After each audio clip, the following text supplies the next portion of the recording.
All right, now the third and final rabbit hole of this Money Runs the World episode. We ran through the free energy suppression. We ran through the Federal Reserve control system, which is a little bit too lengthy. But now, arguably, the most important, the most scary, is the Epstein files. And it was once a conspiracy to say that a global elite pedophile network controlled the world with implicated billionaires and politicians. And as I have often said, the difference between a conspiracy and the truth is very often the passage of time. So an outline for the TNT Epstein files, the Tepstein files.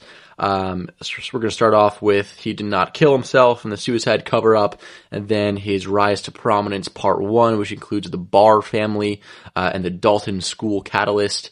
Then we're going to get into the Franklin scandal and MK Monarch and historical child trafficking, then his Pizzagate and Wikileaks and their correlation with each other, then the 2008 sweetheart deal and the Harvard math department connection, then the rise to prominence part 2, Epstein's connection to the Rockefellers, the Rothschilds, the Trilateral Commission, and the Council on Foreign Relations, then the Multidecade FBI Coverup, and then the ignition, Robert Maxwell. If you're going to understand the Epstein files, you need to understand how he was birthed, and it all goes back to Robert Maxwell, the triple agent. And then finally, probably the most important section of the entire podcast, the quote-unquote weird shit section with Epstein, the New Mexico Zorro Ranch and the connection to the UFO phenomenon, secret science, lost civilizations in Atlantis, his anti-aging adrenochrome type theory emails, and then of course just the satanic Luciferianism rituals with Baal and Molech, and another kill list with the Epstein files. So Chapter 1, he did not kill himself, and it is glaringly obvious if you do any type of research yourself. So we're going to start off with the suicide cover-up, who covered it up, and why that's going to lead us down the path to the entire story of Epstein and the web of cartels, secret societies, and satanic control system that is dominating our world as we know it today. Yeah, Epstein did not kill himself. It's not even close. If you're an irrational human being and you look into this case, it is overwhelmingly clear that this was a murder. If he was killed at all, it was a murder.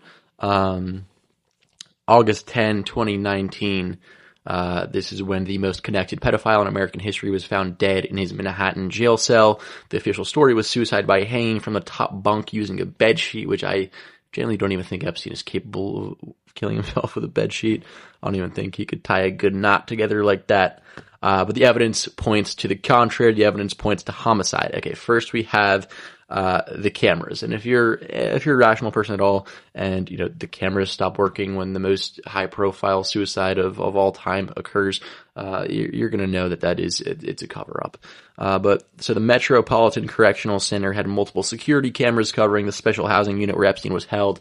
Yet the night he died, the system suffered catastrophic failures. Even the DOJ's own Office of Inspector General report confirms that half the cameras were not recording at all due to DVR malfunction.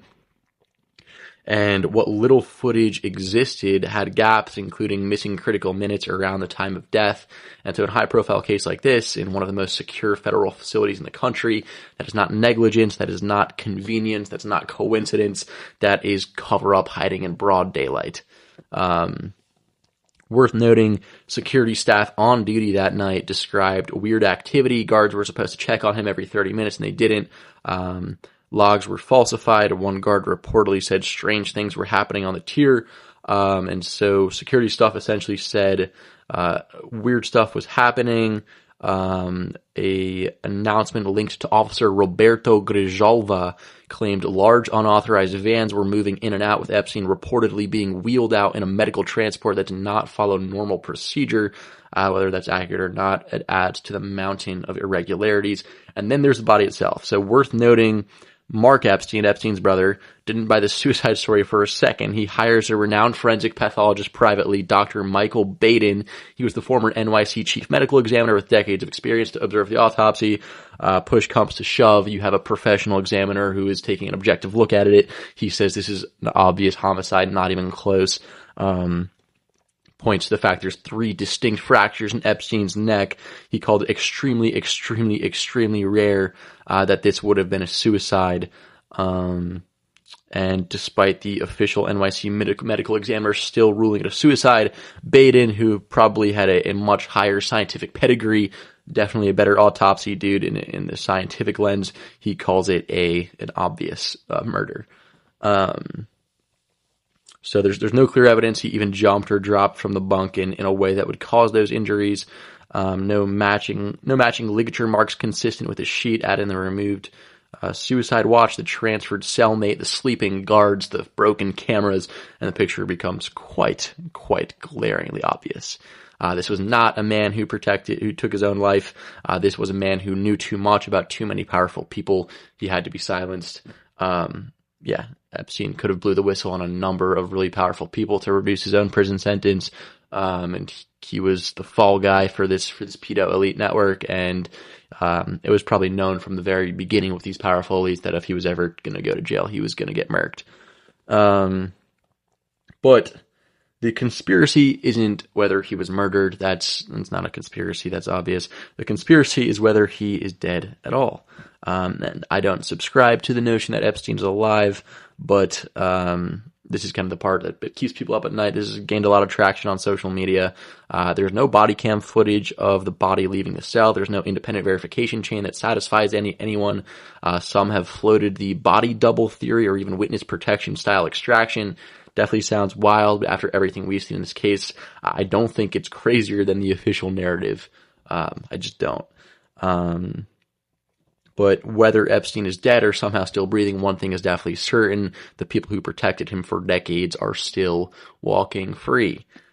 Even though the list is out and the names are named, nothing has happened to these people that are clearly child trafficking, clearly raping children, clearly satanic rituals slurping on their blood, and nothing is happening to them. But the conspiracy is not that he was killed. The conspiracy is that he's alive. Whether people are pointing to an active Fortnite account in Israel that was linked to Epstein's account, I'm not subscribing to that notion at all. I think he's probably dead. But as stated, if you want to believe he committed suicide, that's probably crazier than believing he's still alive. So pick your poison. Let's go to part one. The Epstein's rise to prominence, part one, and that is the Barr family and the Dalton school. So for those that don't know anything, this is going to be an absolute shock. He went from a no-name dropout, handed a Dalton gig by the Barr family to running one of the largest blackmail operations in history, and let's take a look at how that happened. So Epstein's initial rise to prominence by working backwards, because it was a father-son duo that launched Epstein's career at the Dalton school and covered up his murder. So worth starting with this suicide cover-up and then transitioning naturally into the fact that the person overseeing the official narrative on Epstein's death, the guy whose Justice Department was supposed to get to the bottom of it, the guy who tried to convince the public that this was a suicide, was William Barr, the then Attorney General of the U.S. Barr repeatedly called Epstein's death a perfect storm of screw-ups, insisting it was suicide. He said he personally reviewed evidence that confirmed it and pushed hard to make sure the public accepted this story. And this matters because William Barr's own father, Donald Barr, is the man who launched Jeffrey Epstein into the elite world in the first place. It was back in 1974. Epstein was a 21-year-old college dropout with zero teaching credentials whatsoever as a middle-class Brooklyn Jew, yet he lands a job teaching math and physics at one of New York's most prestigious private high schools in the Dalton School. The headmaster at the time was Donald Barr, a former OSS officer, which was the World War II precursor to the CIA. And the real kicker is that in 1973, just before all of this, Donald Barr published a science fiction novel called Space Relations. It's about a planet ruled by oligarchs who practice child sex slavery. And the protagonist ends up involved in depravity, including forced encounters with enslaved teenagers. That shit was not sci-fi. That was non-fi. And yes, you just heard that correctly. The headmaster who hired a 21-year-old college dropout with no degree to teach at one of New York's elite high schools wrote a novel about child sex slavery run by powerful oligarchs. So years before Epstein ever started trafficking anyone, The guy who launched Epstein's career was writing books about pedo elite child sex trafficking. Beyond eerie, it's an eerie coincidence. It's probably more than a coincidence. It's kind of proof that this sickness has been running through these circles for decades. And yeah, it's just insane. Donald Barr, who was OSS, William Barr, who was CIA, launched this guy's career, and then they're ultimately the one that also covers up his murder. But this whole Epstein narrative was not the beginning of elite child sex trafficking. We need to understand that this has been going on for a long time. And I will point to the Franklin scandal as the best evidence for this. So let's go back to the late 1980s, the Reagan-Bush era. In Omaha, Nebraska is the city that birthed the Franklin scandal. This was a local credit union run by Republican power broker Lawrence Larry King. He got caught embezzling $40 million, but that was just the cover story. Multiple victims came forward alleging that kids from Boys Town and foster cares were being trafficked on private jets to lavish parties for politicians, businessmen, and VIPs. Some of those parties were hosted by King's Washington, D.C. counterpart Craig Spence, who arranged midnight tours of the White House for young male prostitutes, tours that made national headlines and even got Secret Service scrutiny. The New York Times ran a major story in December of 1988 titled "A Lurid Mysterious Scandal Begins Taking Shape in Omaha," detailing the child sex allegations tied to the credit union collapse. Yet grand juries were quick to call the whole thing a carefully crafted hoax. Key victim Alicia Owen was convicted of perjury and imprisoned. A Nebraska legislative investigation actually found the claims credible, but the story was buried fast despite early national coverage. Fast forward to investigative journalist Nick Bryant, who is the same guy who later exposed Epstein's little black book, says Epstein's operation was very much like Franklin, a carbon copy. So yeah, it was the same playbook, same protection for the powerful, same victims silenced or discredited. And, the child trafficking business did not start with Epstein. It's clear that it did not start with Epstein. The Franklin scandal proves this. It proves it was already happening at the highest levels of the Reagan-Bush Republican machine decades earlier. And the system knew exactly how to shut it down. This is before independent media, before the third-party media revolution, before social media and AI. This information was so much harder to find. The only reason we know as much as we do about UFOs, about child sex trafficking, about Epstein, about CIA operations, the only reason we know all this shit nowadays is because of the third-party media revolution and because of AI. This shit was so much harder to find out back then. They were doing this at scale for a long time. We think it's new. It's not. It's the same old playbook that's been going on for years and years and decades. But,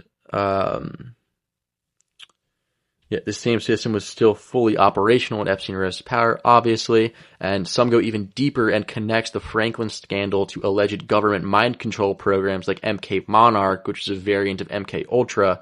Kathy O'Brien, in her book Transformation of America, claims she was a trauma program sex slave used by Reagan, Bush Sr., Cheney, and the Clintons. She ties parts of her story directly to Boys Town and the same Nebraska networks. This is a real claim. MK Monarch is legit. Kathy O'Brien claims that she was raped and pillaged by the most powerful politicians of the 80s and 90s. And whether you buy the full mind control angle or not, it fits the pattern: elite access, silence victims, and system designed to protect the powerful while breaking the vulnerable. Epstein did not invent this. He just modernized it with cameras, islands, and billionaires. Now let's fast forward decades. William Barr becomes Attorney General twice. And in the Epstein files, Epstein refers to Bill Barr's CIA, and that's actually now confirmed that Bill Barr was in the CIA from 71 to 77. This is where he started his career at just 21 years old. Bill Barr, first job out of college. How about the CIA for Billy Barr? William Barr, Bill Barr, Donald Barr, they do a good job of helping Epstein, for sure. That's the rise to prominence. Part 1, you have the father who kickstarted the Epstein rise and the son in charge of the investigation where Epstein kills himself in federal custody, who helped frame the story as a simple suicide. It's not ancient history. It's the same elite pipeline that protected Epstein for years and then made sure the most inconvenient witness in American history never got to talk. Part 3, we got Pizzagate and Wikileaks. Okay, so It did not stop with the Barrs. Obviously, the intelligence connections run deep. Mike Pompeo, who was Trump's CIA director, he got caught with officials discussing options to kidnap or assassinate Julian Assange in the Ecuadorian embassy. And why does that matter here? Is because Wikileaks, and Assange is the one that created Wikileaks for you uninformed folk out there. He was one of the first outlets to shine a light on Epstein's world. Assange hinted his source for certain DNC leaks faced great risk, and many point to Seth Rich, who's a DNC staffer murdered under suspicious circumstances right after the leaks. The push to lock up Assange intensified. So yeah, pretty nuts that a lot of the stuff of what we began to know about Epstein and Epstein type circles came from Julian Assange and his WikiLeaks. And he was just a regular citizen who collected information. He didn't have any insider information. He was the first regular citizen to face the Espionage Act, which was pretty crazy. So yeah, the same protection machine did not disappear. It just got more sophisticated. Now let's fast forward to 2016, where WikiLeaks drops the John Podesta emails, and suddenly the public gets a raw, unfiltered look inside the Clinton campaign and elite DC circles. So the Podesta emails is essentially just a precursor of the Epstein emails. The Podesta emails showed crazy corruption with the Clintons and Clinton adjacent circles. John Podesta, Hillary's campaign chairman, is implicated in strange coded language. One email chain stands out. A doctor texting Jeffrey Epstein after prescribing him erectile dysfunction drugs. The message reads, "After you use them, wash your hands and let's go get pizza and grape soda." Pizza and grape soda.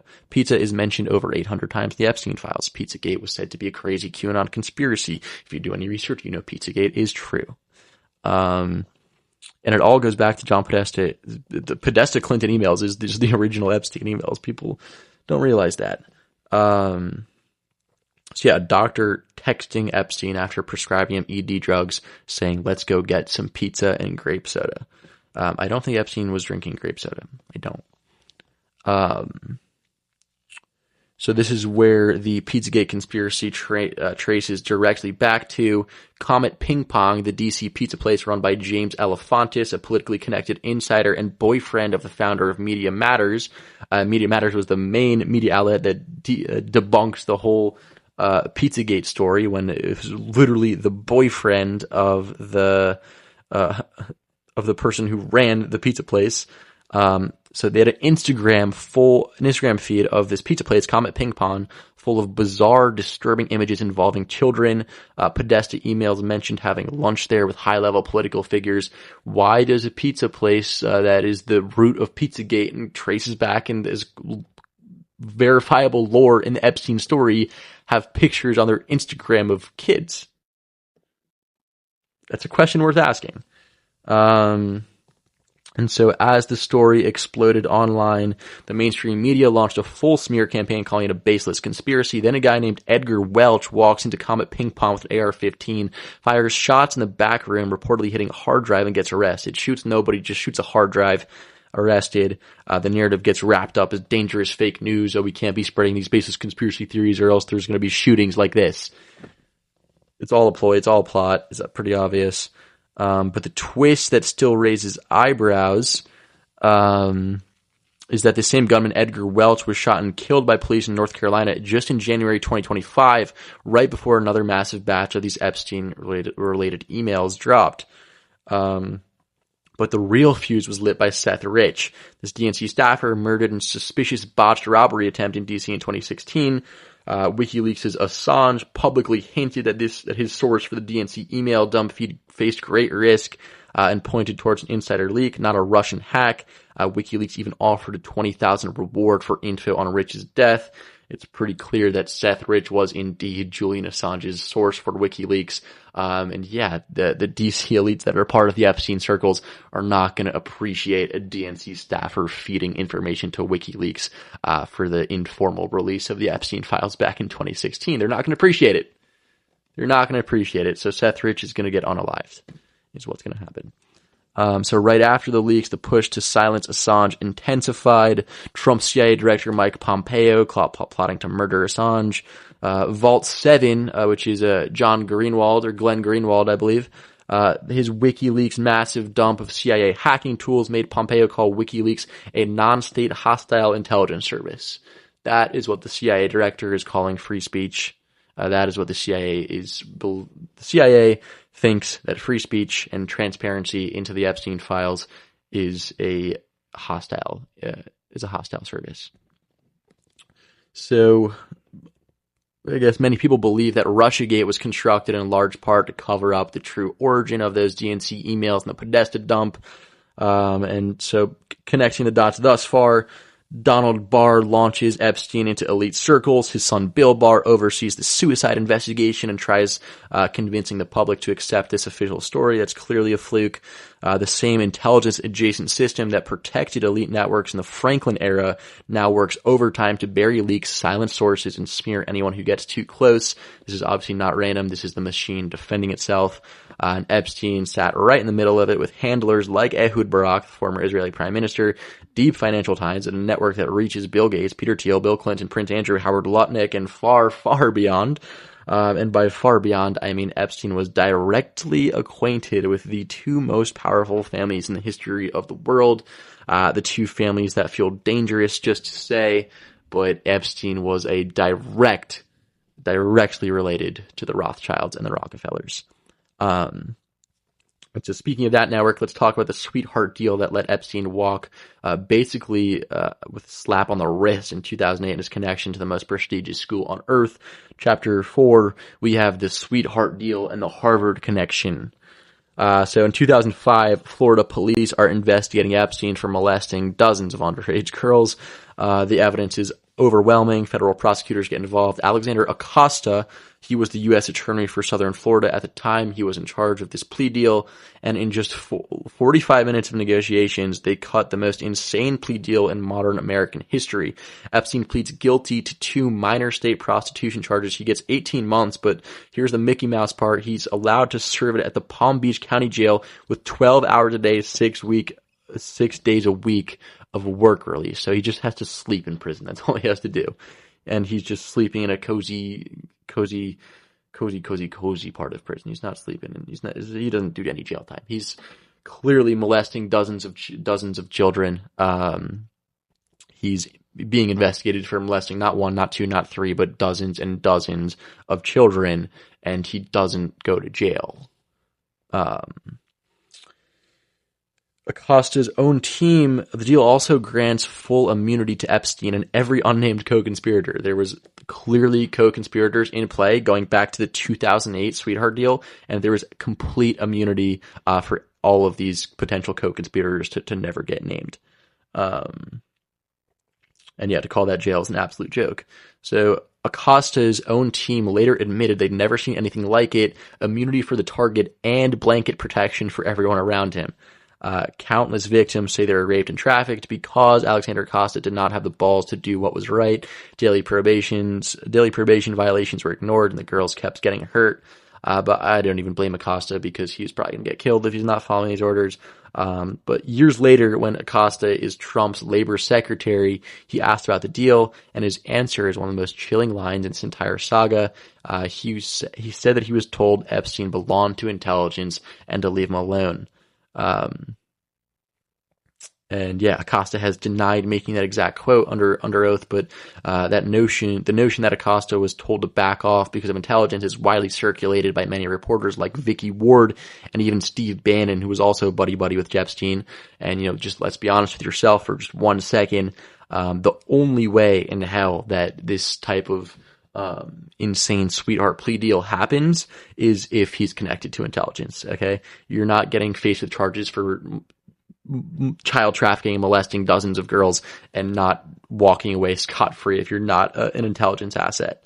So it should be glaringly clear from this deal that Epstein is obviously an asset of the intelligence world. CIA, Mossad, people point to, but even crazier, he's accused of raping dozens of girls and doesn't go to jail. Fast forward, he gets out of his quote-unquote jail sentence in 2009, aka he has to stop sleeping a couple times a week at this jail. And he's a registered sex offender. He is a registered sex offender that's on his profile. He's a convicted child sex trafficker. All this shit is known about him. And yet Harvard still lets him keep an office on campus for years after this, for a decade after this. It was until he got fully arrested in 2018, 2019 that he stops having an office at Harvard. He had a key card access. He has his own space at the program for evolutionary dynamics. And he was still showing up on campus as late as 2018, a full decade after the conviction. So yeah, a guy who got caught running a child sex pyramid scheme is still strolling around Harvard like he owns the place because in their eyes, maybe he did. This was not a failure of the justice system. This was the system working exactly as designed. From the sweetheart deal to the Ivy League office, the protection never. Now, let's go to the Rockefeller, Rothschild, Trilateral Commission, Council on Foreign Relations, Connections. Epstein's rise to prominence continued. This is kind of the meat of it all. This is where the whole thing gets absolutely insane. And you realize that the names like Bill Gates, Bill Clinton, Ehud Barak, Larry Summers, Jared Kushner, Lawrence Krauss, Peter Attia, Peter Thiel, Stephen Hawking, Prince Andrew, Harvey Weinstein, you realize those names mean nothing compared to the real names. These were not casual acquaintances. They were part of the inner circle, flying on the plane, visiting the properties, taking meetings, and in many cases staying silent while the worst went on. They are not just complicit, they are active participants in all likelihood. And plane records show Bill Clinton was on Epstein's jet 26 times between 2001 and 2003 alone. 26 times in 2 years for Billy Clinton. I'm sure he was just enjoying the view. He was enjoying the view. He was doing some tanning. He was just hanging out with Epstein, talking about politics and sports, man. Just doing a good old fashioned cleanse in an island. No children for Bill, even though he was quoted as saying that he likes them young in the files. And so multiple logs and witness accounts place him on the island 26 times. Let's not forget about the Bill Clinton in a purple dress, or the George Bush Jenga Towers photos from Epstein's Manhattan crypt. People think those are fake. They're not fake. There's large pictures, paintings of Bill Clinton in a purple dress and George Bush playing with fallen Jenga towers. But you ask yourself again, how does a college dropout with no money and no pedigree get this kind of access? Just a middle-class Jew from Brooklyn, right? But lower-level operators paved the way. We cover the Donald Barr and Bill Barr story. But the real rocket fuel came from Leslie Wexner, the billionaire founder of Victoria's Secret and L Brands. Starting in the late 80s, Wexner made Epstein his personal money manager, giving him full power of attorney over his fortune. He transferred the infamous Manhattan mansion to him. Yes, the infamous Manhattan townhouse that Epstein owned came directly from Wexner. The same house where so many of the worst allegations took place. Epstein ran Wexner's entire financial life. Then in 2019, Wexner accused Epstein of stealing more than $46 million, but it was too late. And so in a sworn 2026 House Oversight deposition, Wexner dropped perhaps the biggest bombshell yet. He might have done it accidentally because he's old and shit now. But he said Epstein bragged that he had done personal work for the Rothschild family in France. Actual wealth management for one of the most powerful banking dynasties on earth. There's a reason that the Federal Reserve is also a part of the same episode as the Epstein episode. Federal Reserve control system, centralized banking system, Epstein system, Rothschilds, Rockefellers, we're seeing the same things here.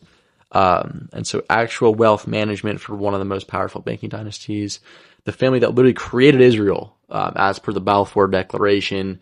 This was the government of British declaring a sovereign nation for the Jewish people, addressed to Lord Walter Rothschild. So yeah, the family that paired up with J.P. Morgan to create the Federal Reserve also is the family that created Israel, is also the family that Epstein was working for. Keep in mind, Israel, CIA, Mossad, all created in 47 and 48, right after World War II.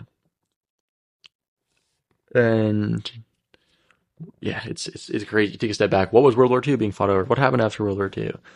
But here's the apex. The two families that feel very dangerous to name out loud, the Rothschilds and Rockefellers, David Rockefeller himself is the one that pulled Epstein into this elite stratosphere at the highest levels. Epstein donated thousands and thousands to the Trilateral Commission and the Rockefeller University. In return, he was appointed a full member of the Trilateral Commission at just 30 years old by David Rockefeller. David Rockefeller is the one that pulls Epstein into one of the most elite groups in the world at just 30 years old. So yeah, it starts with the people like the Barrs, the CIA, weird people in the CIA, and then it gets to Rockefeller and Rothschild pretty quick. And all of a sudden he's in the Trilateral Commission. He's in the Council on Foreign Relations. An enthusiastic member, as one 2002 profile called him. He also sat on the Council of Foreign Relations and the board of Rockefeller University. These were not random clubs. These were the gateway to global power. Epstein used that legitimacy as a shield and a recruiting tool. He flashed those credentials to attract clients, silence skeptics, and lure in young women and their families. And when you are a dude in the Rothschild Rockefeller world and you're in the Council of Foreign Relations Trilateral Commission, you can be whoever you want to be at that point. And that's kind of the whole point. And so now later on that Israel connection, because this is where the intelligence rabbit hole goes nuclear. And so he was obviously tied to Israeli intelligence. Former Prime Minister and Defense Minister Ehud Barak is the one that visited Epstein over 30 times between 2013 and 2017 alone. He flew in the plane. He pulled up to Lolita. In 2015, Epstein invested in Carbine, an Israeli cybersecurity firm that Barak led, a company with direct ties to Israel's defense and intelligence sector. It was Alan Dershowitz, Epstein's longtime lawyer and Harvard colleague, that has also been linked in intelligence reports to possible Mossad connections. Multiple former Israeli officials and journalists have openly speculated that Epstein was running a classic honey trap operation, aka compromat, on the world's most powerful men, built with cameras everywhere, because once you have audio, visual of Bill Clinton raping a child, now you have the United States fighting Iran. It's pretty simple.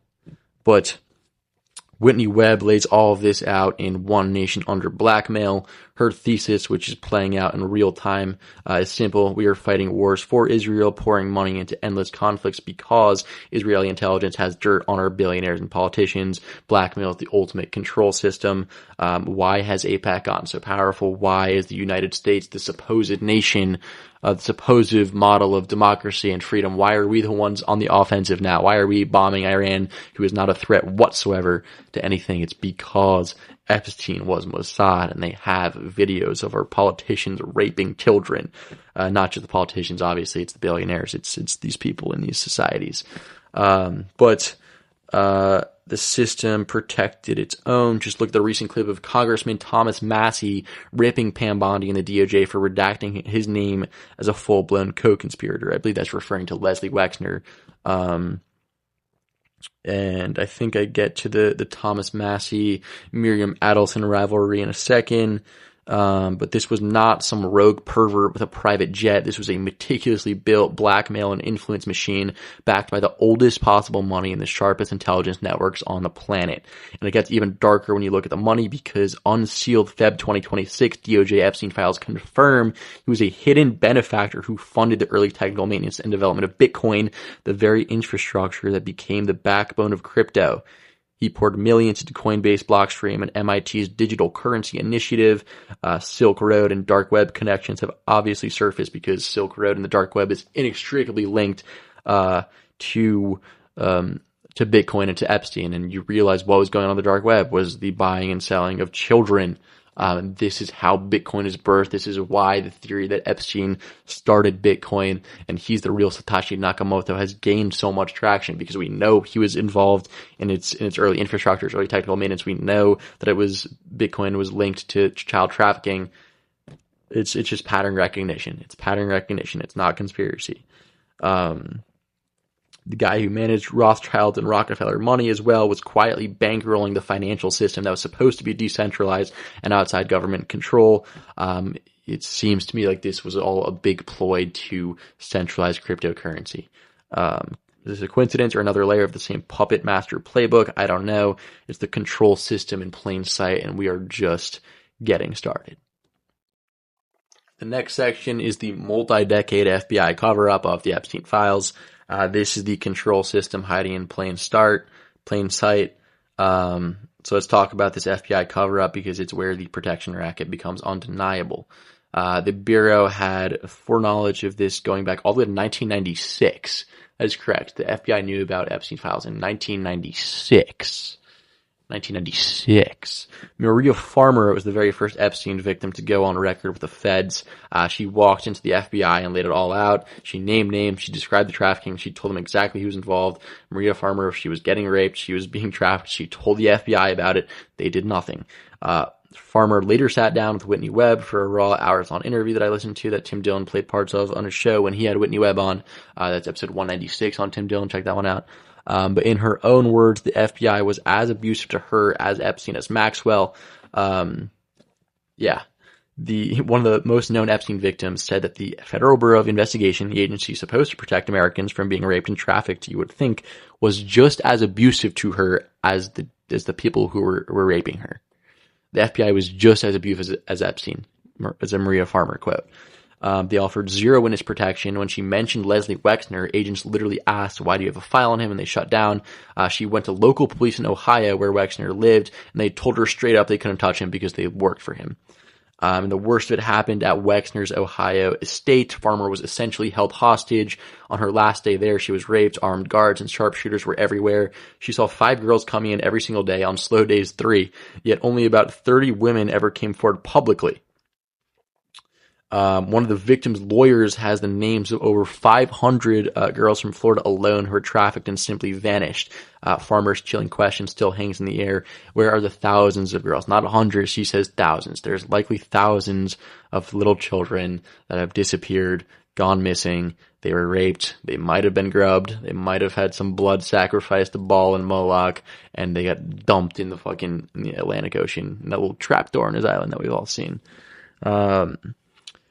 And yeah, mainstream media reported maybe 5% of her story. They never once mentioned Wexner. Vicky Ward at Vanity Fair knew everything back in the early 2000s and has still soft-pedaled it. Was this gross negligence? No, this was obviously intentional. Although I will say that Vicky Ward was the one who quoted Acosta saying he was told to back off because Epstein was intel. So I'm guessing that she backed off in the early 2000s because she was just a journalist and she knew that her life was at risk if she blew the lid on this. So I don't necessarily blame Vicky Ward for soft pedaling it in the 2000s. But Virginia Guffrey backs this up in unsealed court documents, saying she was forced to have sex with Wexner over 10 times while she was still underage. Same network, same silence. And the symbolism, Epstein had a giant Baphomet, the satanic goat-headed figure prominently displayed in his properties. It was not subtle. Fast forward to today, and the machine is still running at full speed. We got FBI Director Kash Patel and Attorney General Pam Bondi overseeing the latest Epstein files release. Watchdog groups are already filing complaints. Massive redactions, missing communications from Bondi Patel and the new crew. Patel's own girlfriend has been hit with a Mossad honeypot theory online, and it's worth noting Kash Patel's girlfriend has legit ties to Israeli intelligence, or she at least works for a company that did. People speculate this is why Kash is compromised. This is why Kash Patel ran on the whole premise of Epstein transparency before getting promoted to FBI director. He gets the nod as FBI director, and whole story vanishes. He says there's no conspiracy and he's dating a chick with Israeli intelligence links. Meanwhile, the current day control system is wide open. NFL owners and the CEO of OnlyFans were among, what do we got? Woody Johnson, Giants and Jets owners. There's so many NFL owners. And the CEO of OnlyFans were among the biggest donors keeping this network alive and protected. And then casino billionaire Miriam Adelson is pouring millions into super PACs to unelect anyone pushing for real Epstein transparency, including Congressman Thomas Massie. Massie called it out on the floor, telling the DOJ that the same donors who appear in Epstein circles are spending heavily to keep the names buried. There's a war going on now. This is the Great War continued. This is why, obviously, the Epstein files, the Federal Reserve control system, the free energy suppression. This is the Great War. I speculated early on in this podcast, it's a alien type of interdimensional biblical war that's manifesting itself in humanity. We have people like Massey and Burchett and Paulina Luna pushing for transparency. We have these billionaire philanthropists that are tied to Dare I say Israel, dare I say Epstein networks, potentially CIA. It's all intelligence. It's all a fucking Rothschild, Rockefeller, CIA psyop control system. And they're trafficking children at large scale. They're sacrificing them in satanic rituals. It's not just like they're getting coked out and having sex with a hooker. This is different. This is different than that. Thomas Massey said the hard part out loud. The thesis is being played out now. We are fighting wars for Israel because they have dirt on our politicians and billionaires. We are bombing civilians. We are killing innocent people in Iran because they have dirt. They have blackmail. This is the whole point of Epstein. He was a paid agent to obtain blackmail, obtain corruption on the most powerful people in the world. He was largely successful. United States politicians and billionaires are implicated, so we're killing innocent people on their behalf. This is not ancient history. The same intelligence adjacent machine that shielded Epstein for decades is still operating right now in 2026. The files are out. The names are known. The only question left is what are we going to do about it? What can we do about it? I certainly hope we get some real Epstein transparency. We get some people behind bars. But, like I said, the reason this is so scary, the kill list is prevalent. And you push too hard and you're 6 feet under just like that. So I understand why certain congressmen, why certain people are not pushing as hard as they could. Everyone's scared for their life that is that deep into this stuff.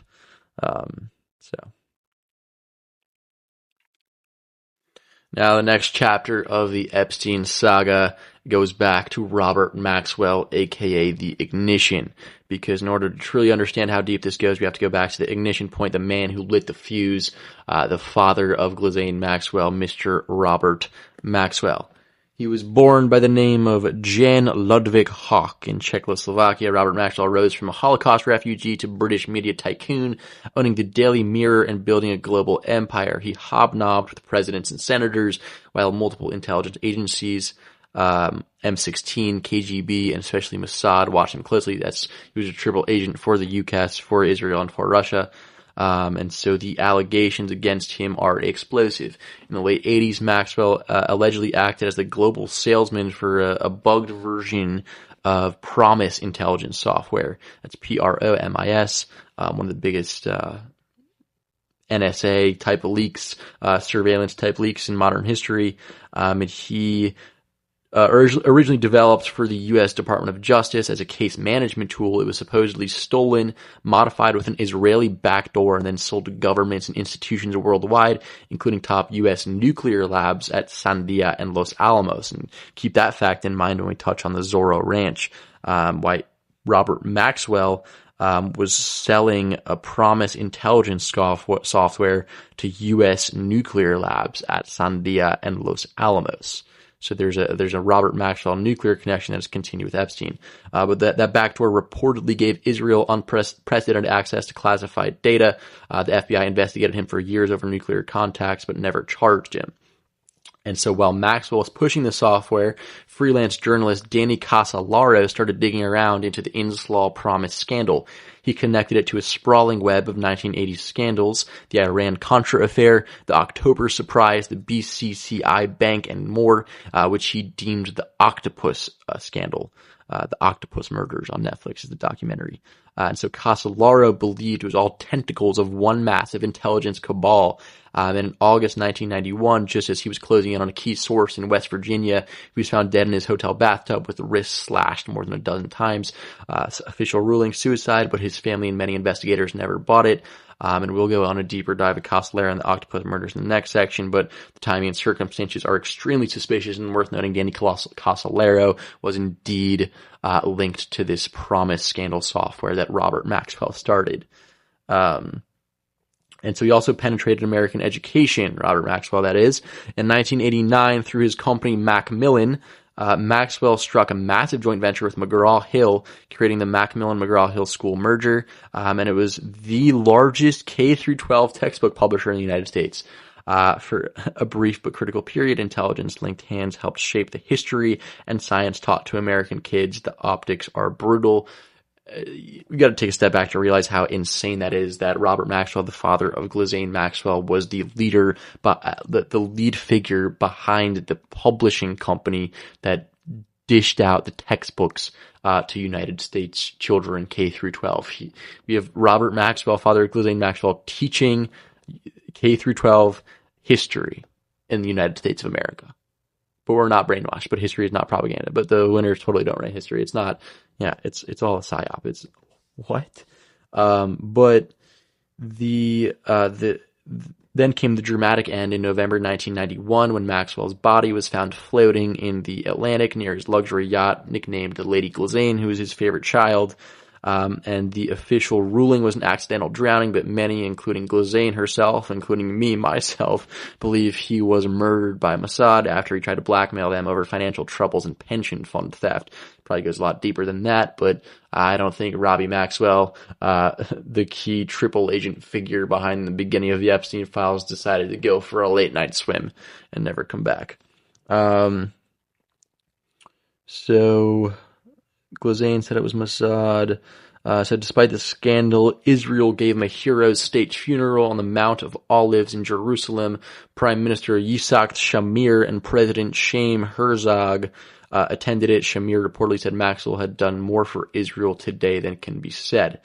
Ghislaine, Robert's favorite child and close business confidant, became the bridge. After his death, she moved to New York and teamed up with Jeffrey Jeffrey Epstein, that is, as his top recruiter and partner in the sex trafficking operation.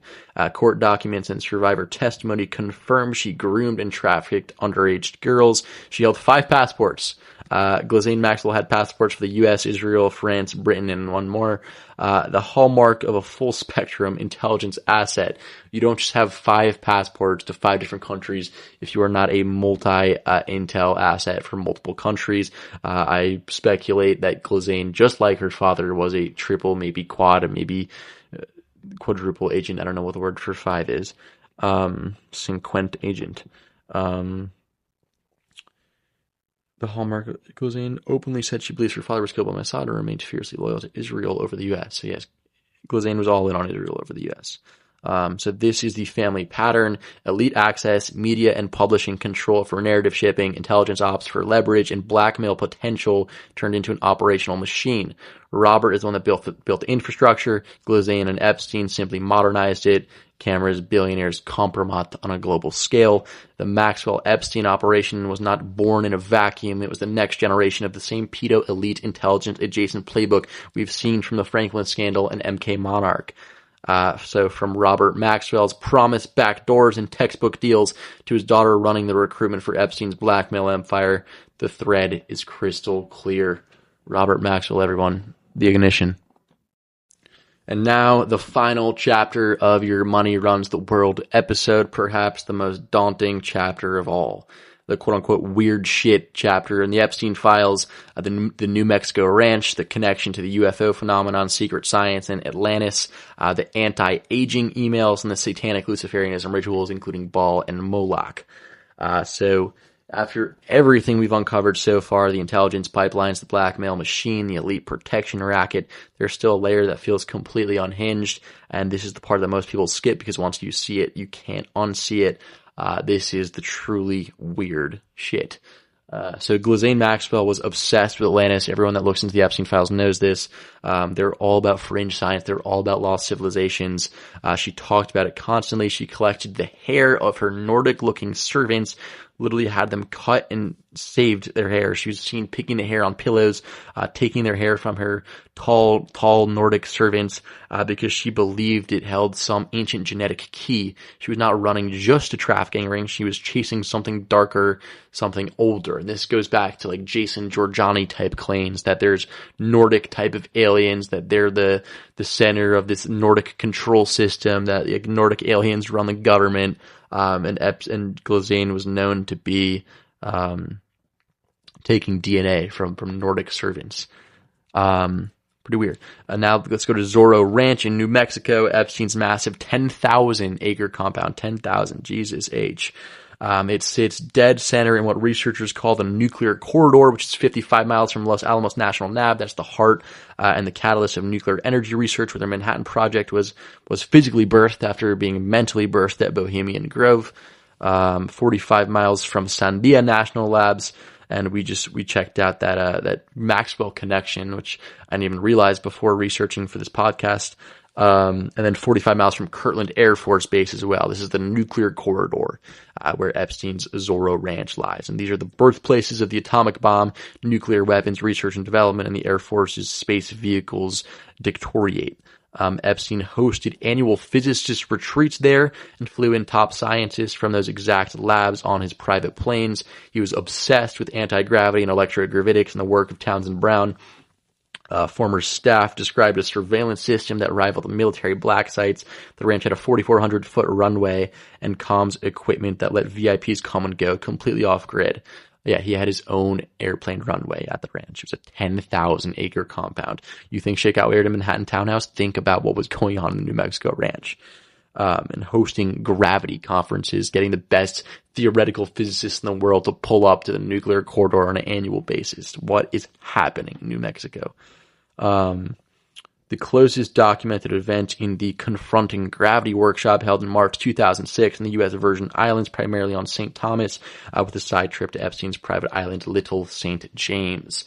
Organized by theoretical physicist Lawrence Krauss, that's the dude that tried to pull Rogan into the network, funded by Epstein's foundation, J. Epstein 6 Incorporated, attended by 20-plus top physicists, including Stephen Hawking, 3 Nobel laureates at the time, Jared Toff, T. Hooft, David Gross, Frank Wilczek, and others like Alan Guth, Lisa Randall, and Jim Peebles.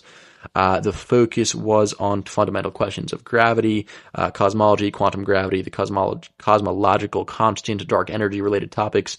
Discussions included concepts like anti-gravity effects in cosmology, the accelerating expansion of the universe driven by dark energy, sometimes described metaphorically as an anti-gravity force. And the area was one of the highest concentrated areas in the world in UAP sightings, right near the Trinity site where the first atomic bomb was detonated. Maybe it's a coincidence. Like I said, if you're as far down the rabbit hole as me, you don't believe in coincidences that Epstein's Zorro Ranch was in the UFO hotspot of the world. So the question presents itself, was Epstein running a private research hub for the same black budget science that the Pentagon still won't talk about? There's clearly an Epstein UFO link. It's crazy to say, but there is. And then there's anti-aging emails. Newly unsealed 2016 messages show Hollywood producer Barry Josephson telling Epstein that young blood transfusions can reverse aging. They discussed sourcing young women and even financial loans to make it happen. Josephson later issued a public apology for the association. This was not fringe wellness talk. It was the same crowd chasing immortality through trauma. And it's like similar to what Brian Johnson was doing with his kid, like some plasma, blood injections. And this is what fuels the adrenochrome theories. It's probably the craziest email I've seen in the entire Epstein files was this anti-aging blood transfusion email from or to Barry Josephson, saying just rip this blood transfusion pack and it reverses aging. This is why these conspiracies persist. They're rooted in some type of truth and then they start going wild. But this brings us to the satanic layer. Epstein's properties feature prominent Baphomet artwork, the goat-headed satanic figure. The deeper patterns point to Baal and Moloch, the god of child sacrifice, and ancient entities that, according to occult tradition, feed on the fear and trauma of the innocent. The younger the younger the victim, the more pure they are, so the stronger the energetic effect. That's not conspiracy theater, that's consistent testimony and symbolism that keeps surfing. This is why the younger the kids they sacrifice, the more of an effect they get to these ancient pagan occult gods that they're sacrificing children to. And then let's talk about the speculative kill list. Maybe it was Princess Diana. There's a lot of stuff about Princess Diana that doesn't make sense. I think she was going to blow the lid on British royal family. Prince Andrew is obviously not the only one as part of these Epstein circles. Then there's Mark Middleton, this Clinton aide that was found hung and shot with a shotgun, wounded in 2022. Yeah, I'm sure that he totally wasn't going to blow the lid on the Clintons' connection to Epstein, and he definitely, shot himself in the heart. And then after shooting himself in the heart with a shotgun, he tied a quadruple knot on a tree and then hung himself, right? Yeah. Then there's Obama's personal chef died in a mysterious way. And I'll mention Gabriela Jimenez, this Brazilian chick who was caught on camera saying they were eating people. And after this video that has surfaced, of a girl saying they're eating people, screaming and crying bloody murder, she was disappeared, never to be seen again. And then there's Max Spears. He was a well-known conspiracy theorist whose final claims focus on exposing black magic and occult networks involving high-profile political leaders and celebrities. Sound familiar? Just before traveling to Poland in July 2016, he claimed to be investigating several high-stakes topics, including pedophilia rings. He was reportedly delving into allegations of widespread child sexual abuse at a California military-based child care center, which he linked to elite bloodlines and a satanic cult. The Fourth Reich. In his final interview, he discussed a theory that Nazis and Zionists were working together in a conflict dating 50,000 years. Super Soldier Program. Spears claimed to be a survivor of a secret government super soldier program where his mind was altered as a child to fight in other dimensions. And then he talks about the deep state and UFOs, saying that he had seen underground bases, specifically at Dulce. If you look at the Dulce Air Force Base, there's a lot of speculative lore there. And where children were held in vats for their pure energy. So a lot of speculation, again, a lot of unconfirmed claims being made by Max Spears, but worth noting that he essentially claimed to be uncovering Epstein-type circles in 2016, and then days before he was found dead on a sofa in Poland, Spears sent a haunting text to his mother, Vanessa Bates, saying verbatim, "Your boy is in trouble. If anything happens to me, please investigate." He told her he feared he was going to be murdered. And his death was officially ruled to be caused by pneumonia and drug intoxication, specifically oxycodone and Xanax type drug, by a UK coroner. The initial Polish investigation was criticized as wholly incompetent. And this failure, combined with reports that he vomited a black liquid and that his laptop was wiped clean after his death, fueled ongoing theories that he was silenced for what he was about to reveal. So yeah, Max Spears, he was part of the Above Majestic documentary. That's a crazy documentary, Above Majestic. He is blowing the lid on a bunch of crazy stuff, including Epstein circles. He pukes up black liquid. His laptop is wiped clean. He texted his mom that he just feels like he's going to be murdered. But official narrative says that this was a drug intoxication from Oxy. All right. Worth noting, another data point, another speculative data point, another weird shit type of category, the Max Spears story. But this stuff is why so many people say, the quote-unquote Illuminati is real. And the Illuminati is kind of a blanket term for a bunch of different stuff that's going on. Bohemian Grove, this is Bohemian Grove. This is the tip of the pyramid type stuff. But I'll point to Eyes Wide Shut and Stanley Kubrick's final film that eerily mirrored elite rituals before his sudden death. A lot of people speculate that Stanley Kubrick was killed because of the Epstein files, because of Eyes Wide Shut. He's portraying the Epstein files in his film. Warner Bros. Did never release the unpublished version. They changed it up. And this is like 5 days after the unofficial screening that he dies of a random heart attack, I think it was. Was Epstein the biggest fish in the pond or just the one that got caught? I don't know. The names are out. Gates, Clinton, Prince Andrew, Wexner, Ehud Barak, the whole list. None of them are facing any repercussions whatsoever. The machine is protecting its own. There's certain other facts that present itself, like Bill Gates' own science advisor was the backup executor of Epstein's will. And there's a claim that Bill Gates' pediatrician has publicly stated that Gates refused to vaccinate his own children. That second claim remains speculative. The first claim is completely true, that Bill Gates' science advisor was literally the backup executor to Epstein's will. The connections run deep. They run real deep. So this is the control system in its final form: blackmail, ritual, forbidden science, and a potential new world order agenda that feels like Project Bluebeam's fake alien invasion to consolidate power even more, create a one world government, is under works. Pizzagate wasn't the end. it was a preview. It was obviously a crazy conspiracy to once say the Epstein, that there was a pedo elite child sex trafficking ring. This was labeled kooky fucking crackpot conspiracy, Pizzagate, QAnon shit. It's all true. Everything's true. It's crazy to once say UFOs are real, free energy. Oh, this is why the word conspiracy exists. It's all psyop to make truth seekers seem insane for looking at how dark this stuff gets. It's pattern recognition. It is pure pattern recognition. As I've said before, I'm not trying to challenge any of these people or these systems. I'm just a journalist. I'm never going to get into politics.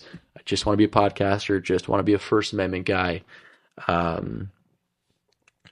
And now here we are fighting endless wars for Israel, not because of shared values, but because they and others hold the compromat. The compromat is the keys, as John Kiriakou likes to say. Epstein was the visible tip. The real operation is still running. Here we sit in 2026, files out, names are public. The question is no longer did it happen, it's what are we going to do about it? Some of the people that have brought me down the Epstein rabbit hole is Whitney Webb, a bunch of Tim Dillon podcasts I've listened to with whistleblowers like Maria Farmer. Tucker Carlson's been doing a lot of good stuff on the Epstein files recently. Ian Carroll has been one of my main guys for the Epstein stuff. And then you got your basic documentaries like Filthy Rich and Scoop, but that's just tip of the iceberg type stuff. Share the episode, share some of my clips, dig into the primary files at justice.gov/Epstein. The truth is no longer hidden.